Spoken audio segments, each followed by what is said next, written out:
In 2025, Canada-US relations hit a breaking point. The Trump administration doubled tariffs on Canadian steel and aluminum from 25% to 50%. This move shocked Canadians and threatened thousands of jobs. Factories faced closure and communities feared for their future. The Canadian government protested, calling the tariffs unfair and harmful to both economies.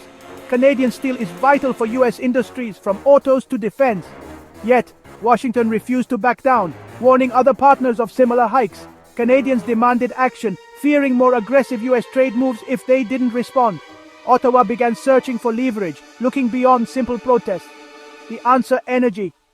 Canada's electricity exports to the US became the focus. The crisis was no longer just about trade. It was about national pride and economic survival. The government prepared to retaliate, knowing the stakes were higher than ever. The mood shifted from confusion to resolve. Canada was ready to fight back, not just for industry, but for its place on the world stage. The search for leverage led straight to the power lines connecting the two nations. The next move would change the game. The tariff crisis had become a test of strength and strategy. Ontario Premier Doug Ford took center stage. He proposed a 25% surcharge on electricity exports to the US, a direct hit to states like Michigan and New York. Ford's message: Canada wouldn't be bullied. Ontario's clean energy is crucial for US states, and a price hike would hurt American businesses and families. The threat was bold, signaling a new phase in the trade war. Canadians rallied behind the move, seeing it as necessary pushback. The US response was immediate concern and surprise. The integrated power grid, once a symbol of cooperation, was now a bargaining chip. Energy experts warned of market instability and higher costs. The standoff had escalated, no longer just about metals, but about energy security for millions. The message was clear: Canada had leverage and it was willing to use it. The trade war had entered uncharted territory. The US and Canada's electric grids are deeply intertwined. Over 30 high-voltage lines connect the two, powering millions of American homes.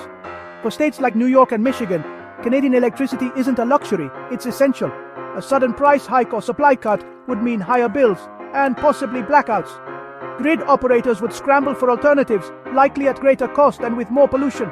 The threat targeted key states, putting pressure on US politicians to act. Governors and senators faced angry constituents demanding solutions. Canada's move bypassed the White House, creating new political dynamics. The deep integration of the two economies meant pain on both sides. The message: trade actions have real, immediate consequences. The power struggle was now literal.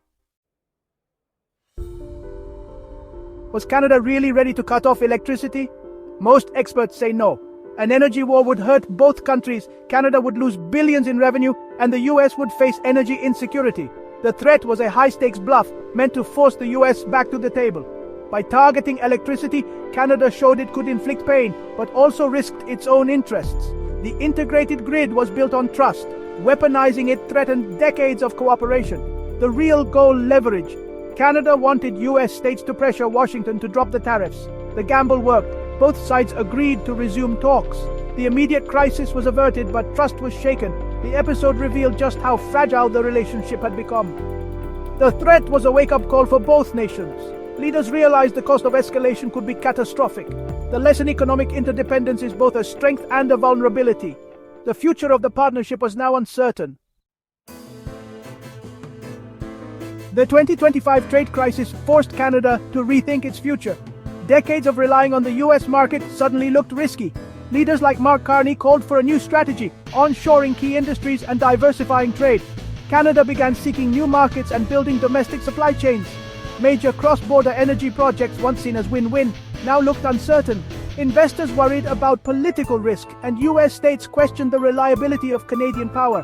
The crisis damaged trust and cast doubt on future cooperation. Canada started planning for a future less dependent on its southern neighbor. The US, focused on America first, showed no signs of changing course. Both countries faced a new, uncertain reality. The question now: can old friends rebuild trust, or is this the start of a permanent split? The answer will shape North America's future. The world is watching.